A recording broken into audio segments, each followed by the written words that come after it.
Joseph Borrell said it best of all. He's apparently the European Union's man on for the foreign desk. He talked about Europe as a garden and the rest of the world as a jungle. I mean, what a expression to use, you know. That's actually a great line because it represents or illustrates the hidden transcript of thinking of Europe's ruling class. That's how they think. They think of themselves as in the garden, superior, and the barbarians are at the gates. You know, therefore the anti-immigrant kind of thing within, and the attempt to stop immigrants from coming into the continent.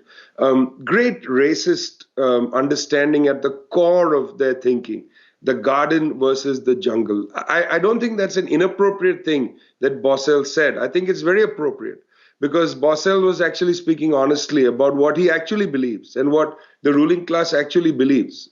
That contempt for the rest of the world is then mirrored by Christine Lagarde, the head of the European Central Bank, who just a few days ago, Zain, said that, well, you know, the reason that there's a problem in the economy is that there's wage price inflation. In other words, wages are going up in all over the Eurozone, that the European Central Bank is going to increase the interest rates because there's a strengthening of wages. But what planet is she living on? Where are wages going up in Europe? You know, what is she talking about? You're in the middle of a cost of living crisis. The principal objective of the European Central Bank should be to create policies that deal with the cost of living crisis.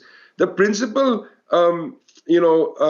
objective shouldn't be to quote unquote manage inflation. You know, if you need to flood more money in there to allow people to survive the winter, you should do it. You know, you should do it because you can take care of the fundamentals later. You know, you can create capital controls, you can do other things later if you need to. But right now you have to help people get through a difficult winter.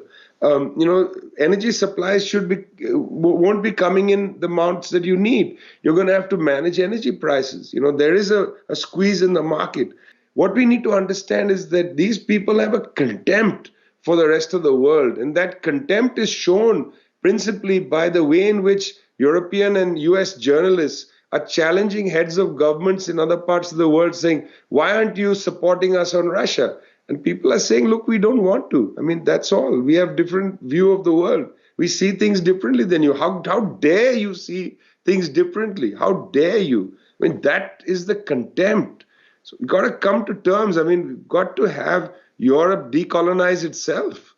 European politics needs to undertake a long process of decolonization.